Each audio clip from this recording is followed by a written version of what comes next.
नमस्कार सभी दर्शकों का स्वागत है फिर से हमारे चैनल में। कल महाराष्ट्र से जो रिजल्ट आया उसके बारे में काफी सारा एनालिसिस हो गया। किस तरह से देवेंद्र भाऊ ने लीड किया, किस तरह से लोगों ने खुलकर मतदान किया और बीजेपी के खेमे में पूरा रिजल्ट आ गया। बीएमसी में भी ठाकरे ब्रांड की सत्ता चली गई। लेकिन आज हम एनालिसिस करेंगे और बातचीत करेंगे थोड़ा सा डिफरेंट एंगल लेकर कि जिस तरह से बीजेपी आगे बढ़ रही है और आने वाले दिनों में काफी सारे राज्यों में जब चुनाव है तो क्या इसका असर जो महाराष्ट्र का रिजल्ट आया उसका असर हमको देखने को मिलेगा। साथ साथ ये भी है कि जब हम बात कर रहे थे लोगों के बीच में तब उन्होंने हमको ये भी कहा कि हमारे सामने कोई विपक्ष जैसा विकल्प भी नहीं था, तो इसलिए हमने बीजेपी को चुना। तो सवाल ये उठा है कि अभी बीजेपी जिस तरह से जीत रही है उसका क्या इम्पैक्ट रहेगा फ्यूचर में। तो इसी के लिए हमने आमंत्रित किया है चर्चा के लिए हमारे अतिथि जो पॉलिटिकल एनालिस्ट है Devendra Kumar sir. Sir thank you, आप हमारे साथ जुड़े। धन्यवाद वर्षा जी, आपको भी। और यस। भारत तो वैसे इलेक्शन का ही देश है। हाँ, लगातार इलेक्शंस चलते रहते हैं। पूरे देश में प्रतिदिन कहीं न कहीं तो इलेक्शन होगा ही होगा।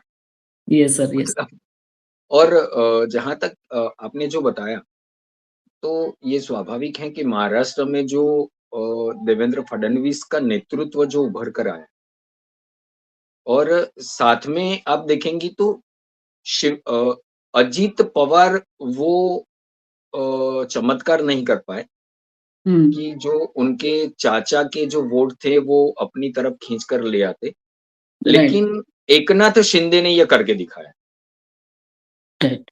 कि ठाकरे ब्रदर्स और जो ठाकरे ब्रांड थी, मुंबई ये। में बाला साहब ठाकरे, कभी-कभी उनका एकचक्री शासन हुआ करता था। 30 साल हम्म। बाद शायद अ, शिवसेना का स्थान गया है, सत्ता गई है उनके हाथ से।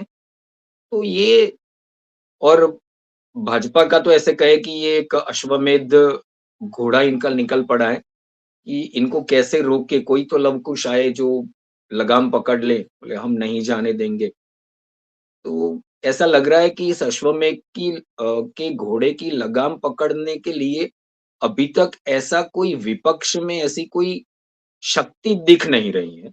या फिर मैं तो ऐसा मानता हूँ कि शायद वो अपने आप में ऐसी शक्ति जुटा ही नहीं पा रहे हैं।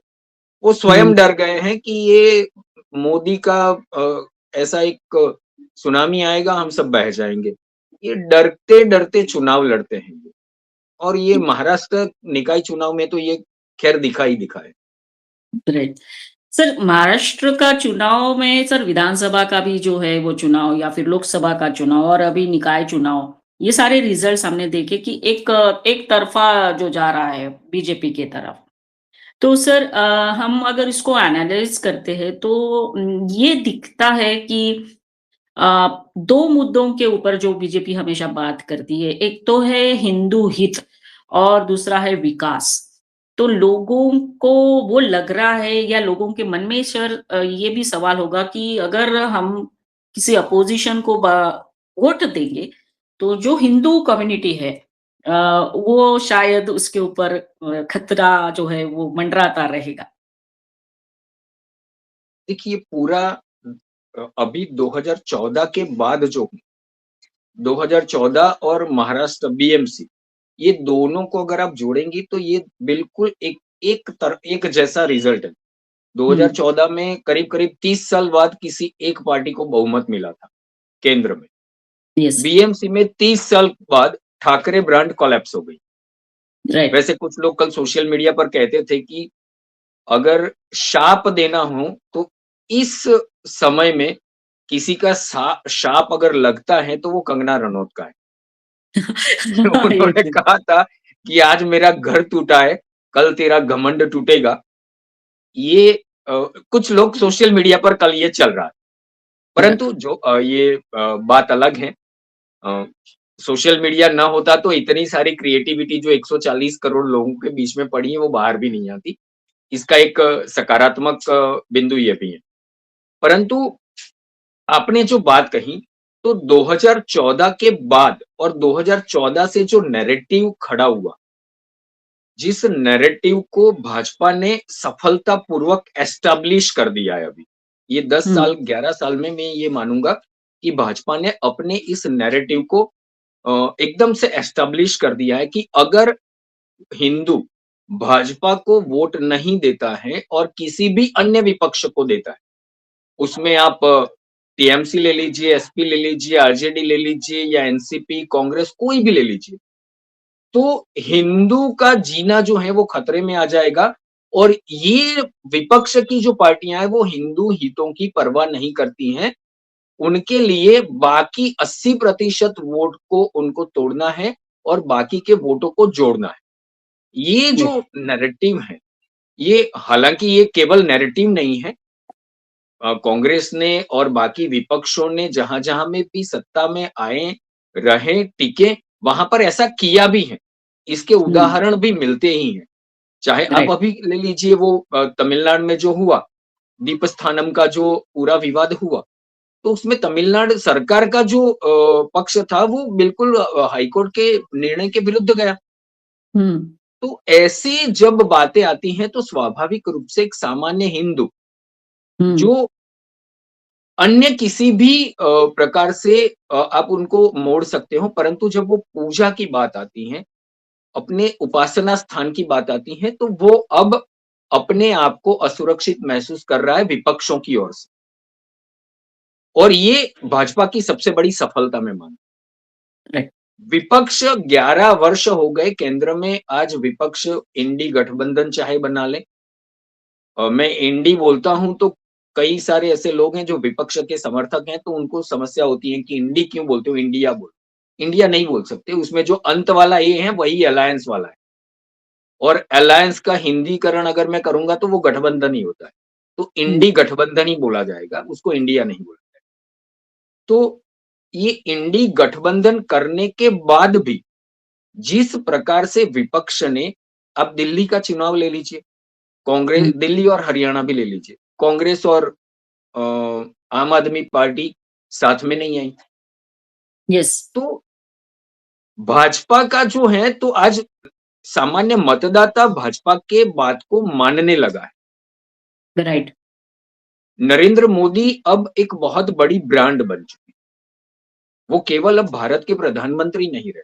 भारत में वो ब्रांड हैं और उस ब्रांड के आगे अगर किसी को आना है, उसके सामने अगर आना है तो तुलनात्मक रूप से उस प्रकार का पॉलिटिकल सेंस आप में आना चाहिए।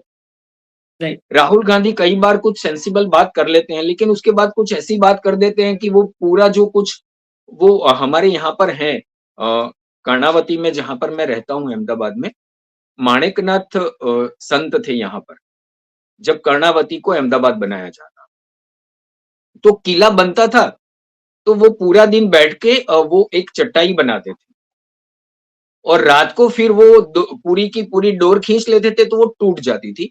तो जैसे ही वो डोर खींचते थे तो यहाँ पर पूरा किला जो पूरे दिन में वो मजदूरों ने बनाया होता था वो टूट जाता था।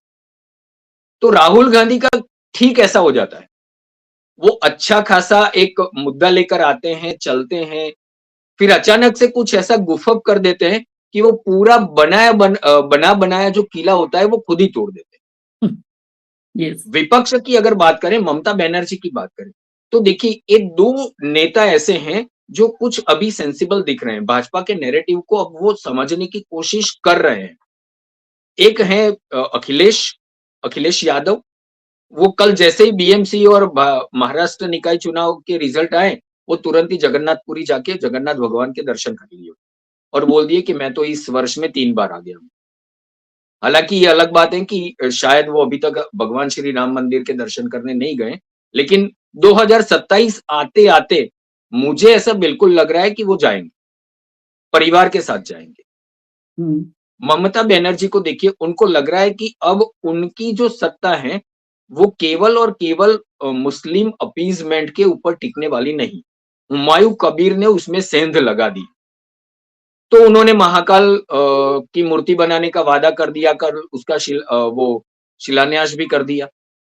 तो ये दोनों नेता जो हैं वो कहीं न कहीं वो सीख लेकर चल रहे हैं। यस, तो ये जो बात है कि भाजपा का नैरेटिव अब एस्टेब्लिश हो चुका है यस। और ये बात अब हिंदू मतदाता मानता है, वो मान चुका है। और जो भाजपा बोलता है इसके ऊपर चाहे वो आप संजय राउत ले लीजिए, मणिशंकर अय्यर ले लीजिए, दिग्विजय सिंह ले लीजिए, ये विपक्ष के कुछ ऐसे, एम के स्टालिन ले लीजिए, उनके महानतम सुपुत्र ले लीजिए, उदयानिधि। तो ये ऐसे नेता हैं जो भाजपा ने जो पूरा का पूरा अपना विमर्श बनाया, उसके ऊपर ये अपना सिक्का डालते हैं कि हाँ, ये जो कह रहे हैं वो सही है। उनके उद्गार ऐसे ही रहते हैं जो भाजपा को सही साबित करते हैं। तो ये स्वाभाविक रूप से विपक्ष जो है, वो खुद ही गड्ढा जो है, खुद ही खोद रहा है और उसमें वो खुद ही गिर रहा है। फिर अब वो बोल रहा है कि मतदाताओं को बोल रहा है कि अब हमको बाहर निकालो। भैया अब आप ही गिरे हो तो आप ही को निकलना पड़ेगा। और वो हुँ, अभी भी समझने की उनकी तैयारी ही नहीं है कि वो किस वजह से हार रहे हैं। वो कहीं ईवीएम पर ठीकरा फोड़ते हैं, कहीं वो इंक पे ठीकरा फोड़ देंगे, कहीं वोट चोरी का ठीकरा फोड़ देंगे। वो ये स्वीकार करने की उनकी तैयारी नहीं है कि गलती जो है, खामी जो है वो उन्हीं में ही है। हुँ, वो हुँ, हुँ। मतदाता को कन्विंस नहीं कर पा रहे। राइट, हालाँकि वो जो बोलते हैं उससे मतदाता भाजपा की ओर कन्विंस हो जाता है। उनका जो रवैया रहता है, उनका जो भाषण रहता है, उनका जो उनके नेता जो बोलते हैं उससे मतदाता कन्विंस हो जाता है कि भाजपा वाले ही सही बोलते हैं। Yes, right.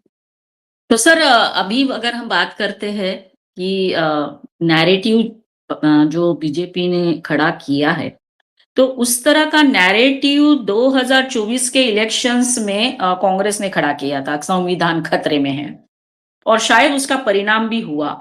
लेकिन सर बात सिर्फ नैरेटिव की नहीं है, जब हम विपक्ष की ओर देखते हैं तो कोई भी एक ऐसा मुद्दा वो उठाते नहीं है और उसको आगे नहीं ला पाते, जो सही में जनता के हित में हो। तो ये भी एक कमी है सर, वो तो ज़रूर है वो खुद का आत्मनिरीक्षण नहीं करना चाहते जी, या आप बिल्कुल स्वीकार नहीं देखिए, करना चाहते।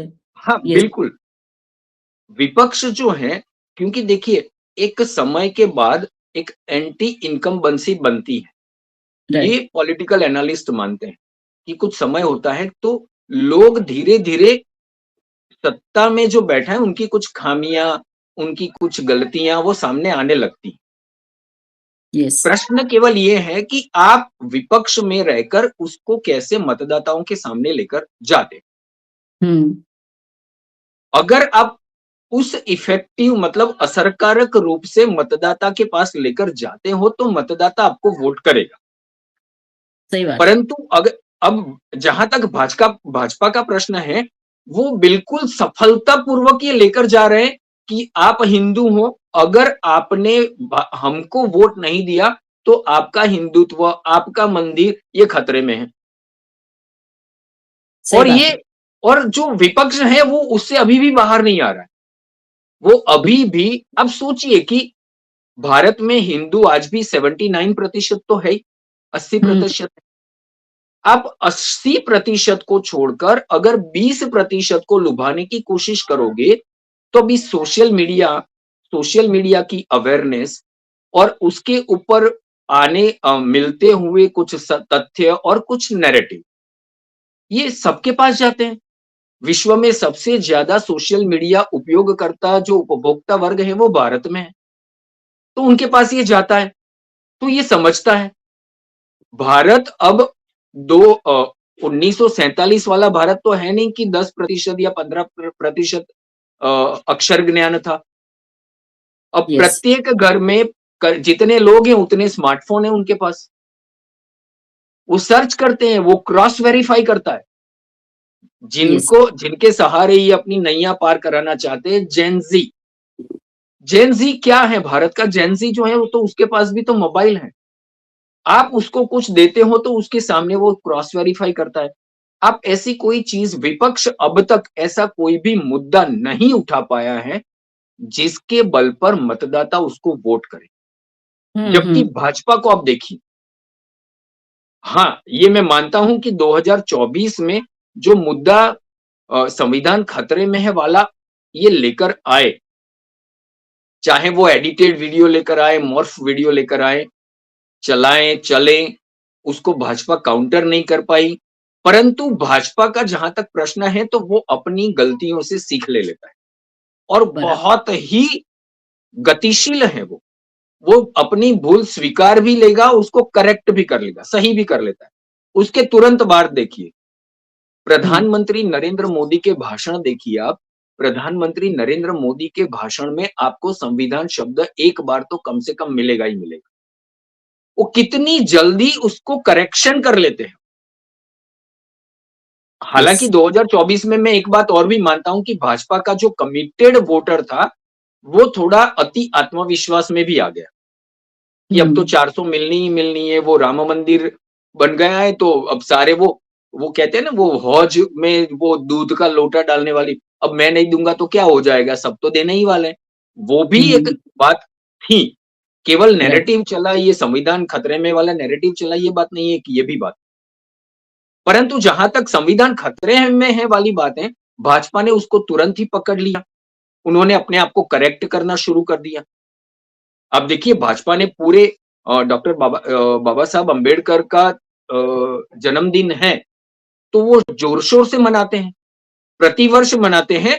24 के बाद उन्होंने इस मुद्दे को और पकड़ लिया। यस। 6 दिसंबर से लेकर 26 जनवरी तक वो लगातार लोगों मतदाताओं के बीच में संविधान को लेकर जा रहे हैं। अब सोचिए 24 में विपक्ष ने ये नैरेटिव चलाया, उन्होंने देखा कि भाजपा की सीटें कम हुई। इसके बाद ऐसी कोई गतिविधि विपक्ष की ओर से दिखी आपको? नहीं। राइट। उनका क्या है पता है? वो एक मेंढक की तरह है, जो एक जगह पर स्थिर रूप से बैठ ही नहीं पाता। और जहां तक भाजपा का प्रश्न है, वो उस अंगद का पैर है, एक बार रख दिया तो वो हटता नहीं है और विपक्ष पूरा मिलके उसको उठा नहीं पा रहा है। बिल्कुल। और अगर यस। वो गलती कर देता है कि यहाँ पर ये धरती जो है, यहाँ पर कुछ तो हुआ है, वो तुरंत ही जाकर वहां पर ठीक कर लेता है। दूसरा जो है, भाजपा एक चुनाव जीत लिया, तुरंत ही दूसरे चुनाव की तैयारी में लग जाता है। कल की बात करूं, यहाँ पर निकाय चुनाव हो गए थे, भाजपा वहां पर महाराष्ट्र में और कहीं और पे बंगाल के लिए चुनाव के लिए बैठकें शुरू हो गई। हुँ, अब सोचिए, अभी तो यहाँ पर रिजल्ट आ रहे हैं, वहां पर राइट। दूसरे चुनाव की तैयारी शुरू हो जाती थी। विपक्ष का क्या है, वो देखता है कि चलिए चुनाव आयोग कब इसका नोटिफिकेशन प्रसारित करता है, फिर हम देखेंगे। यहाँ पर वार्ड स्तर के और बूथ स्तर के मुद्दे तक इन लोगों ने निकाल लिए होंगे। उनका नेता जाएगा तो वहां पर बूथ स्तर पर अगर वो ग्रुप मीटिंग भी करते हैं तो उस ग्रुप मीटिंग में वहां के मुद्दे क्या है उसकी बात होती है। वहां पर राइट। नरेंद्र मोदी के नेतृत्व की तो बात होंगी ही होंगी, उस बूथ के जो मुद्दे उसकी बात होती है। विपक्ष बिल्कुल। अभी भी वहां पर ईवीएम में पड़ा है, विपक्ष अभी भी वोट चोरी में पड़ा है, विपक्ष अभी भी ये समझ नहीं पा रहा है कि मतदाता ने ये समझ लिया है कि एसआईआर से जो मतदाता जहां से शिफ्ट हो गए वहां अपने मूल स्थान पर भी वोट करता था और शिफ्ट होकर जहां पर नौकरी करता है वहां पे भी करता था, वो अब करेक्शन हो रहा है। ये मतदाता ने स्वीकार कर लिया है लेकिन अभी भी विपक्ष उसी पर ही अड़ा हुआ है।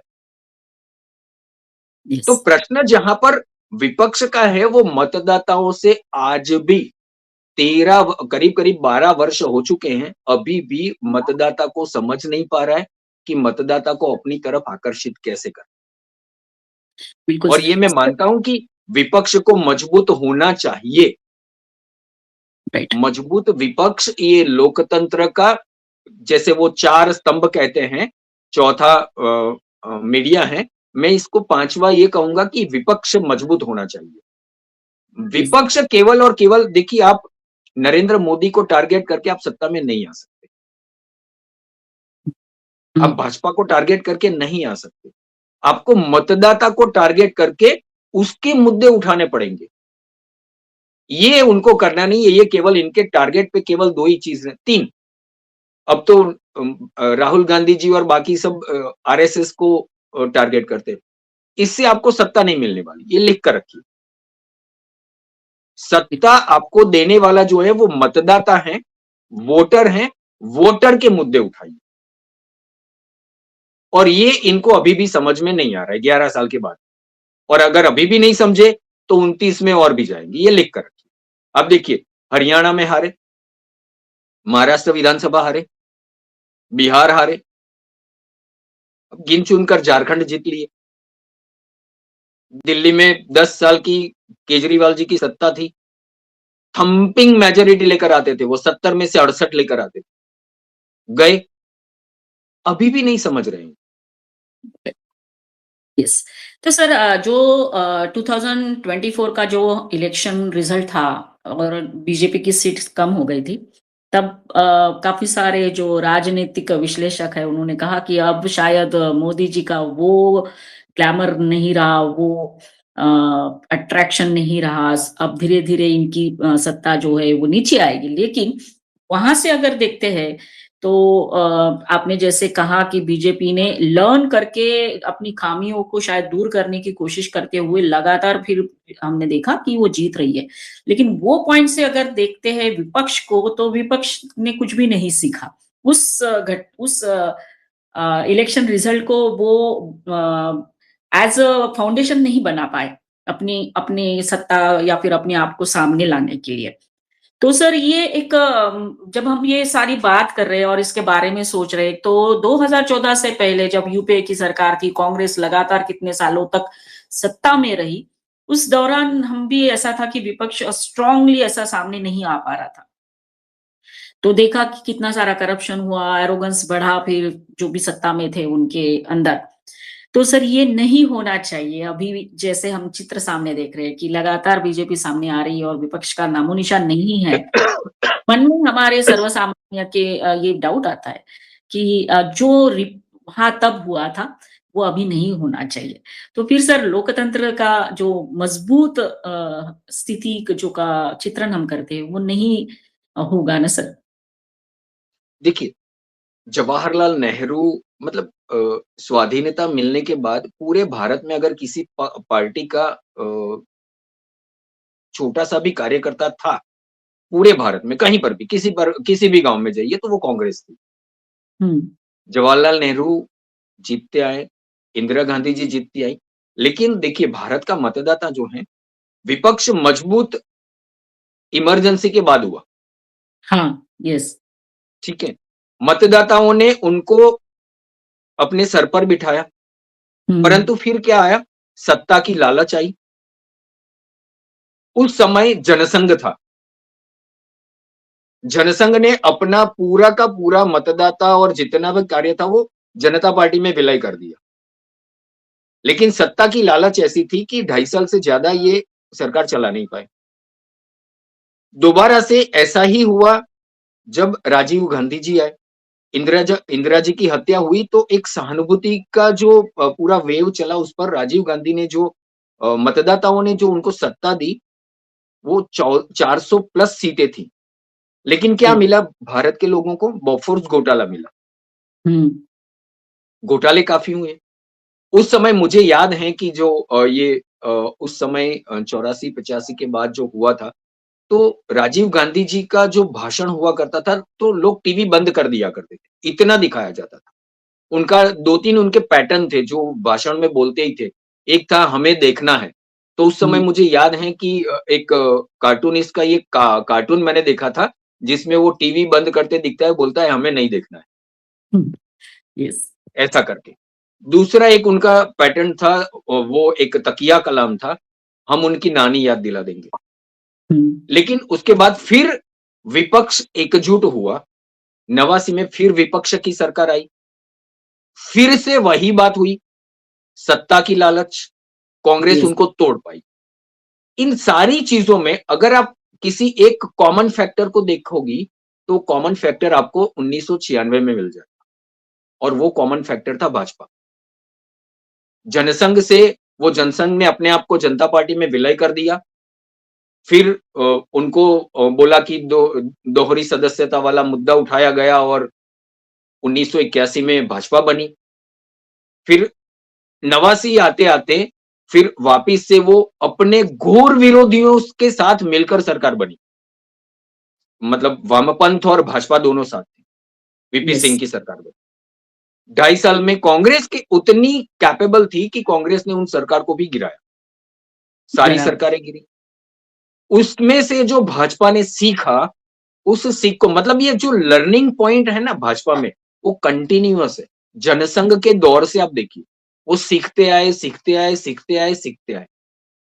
और जहां तक कांग्रेस का प्रश्न है, वो अभी भी इस घमंड में है। मैं बिल्कुल ये बहुत सोच समझ कर ये शब्द प्रयोग कर रहा हूं। वो इस घमंड में है कि भारत का मतदाता तो हमारी बपौती। राइट। जनसंघ और भाजपा ने अपने आप को मतदाताओं के अनुरूप बनाना, ये जो लर्निंग था वो लगातार चला। वाजपेयी जी की सरकार आई, 13 दिनों में टूटी। फिर वाजपेयी जी की सरकार आई, 13 महीनों में टूटी। उसके बाद जो सीखा, 5 साल लगातार सरकार चला के दिखाया। लेकिन फिर कहीं पर चूक हुई और सरकार गई, 10 साल वापस नहीं आई। आप देखिए, अब भाजपा ने उसके बाद अपने दम पर सरकार बनाई। 30 साल में पहली बार किसी पार्टी ने सरकार बनाई, भाजपा ने, पूरी मेजॉरिटी के साथ। 19 में 303 आई, लेकिन फिर दोबारा से कहीं पर चूक हुई। इन सारे मुद्दों में अगर आप किसी चीज को देखेंगी तो ये विपक्ष जो था, वो मजबूत था। भाजपा ने, आप देखिए स्मृति ईरानी जी का आज भी कांग्रेस वाले वो फोटोग्राफ लेकर आ जाते हैं, वो गैस सिलेंडर वाला। अब देखिए यस। किस प्रकार से, अब आप कांग्रेस का ये 12 साल हो गए करीब करीब, कांग्रेस ने आज भी ऐसा कोई मुद्दा उठाया है कि भाजपा वाले ऐसा कोई मीम लेकर या फोटोग्राफ लेकर आ जाए कि देखिए इन्होंने ये मतदाता का मुद्दा उठाया था? हम्म। नहीं ऐसा कोई। स्मृति ईरानी जी वो गैस का सिलेंडर का फोटोग्राफ लेकर संसद के बाहर चली जाती थी। गुजरात की मैं बात करूं, 20 पैसे खाद्य तेल में बढ़ोतरी हुई थी, 20 पैसे। गुजरात में उस समय भाजपा सत्ता में नहीं थी, विपक्ष में थी, अशोक भट्ट थे। वो तेल के खाली डिब्बे लेकर कॉर्पोरेशन ऑफिस तक पहुंच जाते थे, चाहे लाठीचार्ज हो जाए, मार खानी पड़े, कुछ भी हो जाए। पानी राइट। गंदा आया, मटके लेकर बहनों को लेकर, महिलाओं को लेकर चले जाते थे। अब देखिए आज कहीं पर भी कांग्रेस के द्वारा और विपक्ष के द्वारा ऐसा कोई मुद्दा उठाया ही नहीं जा रहा है। अगर आप मतदाता का मुद्दा नहीं उठाएंगे तो मतदाता आपको शक्ति नहीं देगा। सही। पॉलिटिकल पार्टी की शक्ति जो है वो वोट है, मतदाता का समर्थन है। और मतदाता का समर्थन पाने के लिए आपको मतदाता के मुद्दे उठाने पड़ेंगे। भाजपा आज भी वो सत्ता पर होती हैं तब भी वो मुद्दा किसका उठाती है? अब देखिए, प्रधानमंत्री बात करते हैं विकसित भारत की, साथ-साथ क्या करते हैं? इंफ्रास्ट्रक्चर बनाया है। आप देखिए आपकी पेट्रोल में, आपके पेट्रोल की जो आपका जो खपत होती थी वो कम हो गई। आपकी जेब में पैसा बच रहा है। यस। ये बात जो करते हैं वो मतदाता की करते हैं। वो कहते हैं कि ईडब्ल्यूएस के मकान बने, देखिए किसको मिले? मध्यम वर्ग को मिल रहा है। आप देखिए हम्म। वो मध्यम वर्ग की बात उठाते हैं, दुनिया विश्व का सबसे ज्यादा बड़ा मध्यम वर्ग तो भारत में है, मिडिल हम्म। क्लास भारत में है। यस। आज तक विपक्ष उनकी बात करता नहीं है। तो मतदाता का मुद्दा अगर आप नहीं उठाओगे तो आप मजबूत नहीं बनोगे। ये जो ब्रह्म ज्ञान है, ये शायद 29 आते आते विपक्ष को आ जाए तो बहुत अच्छा है। अन्यथा इनको ये समझ लेना चाहिए कि अब उनकी दुकान बंद हो चुकी है। बिल्कुल सर। ताला यही। लगाने का समय आ जाएगा इनको। राइट, और वो दिख भी रहा है सर कि ये लोग जो मुद्दे लेकर आते हैं वो झूठ की बुनियाद पर होते हैं और कितनी बार उनको मुंह पे गिरना पड़ता है। तो सर अंत में सर हम यही कहेंगे कि विपक्ष जो है उसको आत्मचिंतन करते हुए मुद्दे जो है जनता के उठाना बहुत जरूरी है, तभी जाके इलेक्शंस में आगे वो लड़ पाएंगे। अदरवाइज बीजेपी की आंधी ऐसे ही सबको उड़ा कर लेकर जाएगी। सर हम आपको धन्यवाद देना चाहेंगे कि आपने इस मुद्दे को अच्छे से हम हमारे साथ चर्चा की। और सभी दर्शकों को कहेंगे कि हमारा ये वीडियो ज़रूर देखिए, लाइक करिए, कमेंट करिए, शेयर करिए और हमारे चैनल को सब्सक्राइब करते रहिए। धन्यवाद सर। जय हिंद, वंदे मातरम। धन्यवाद वर्षा जी, आपका भी और आपके दर्शकों का भी। जय हिंद, वंदे मातरम।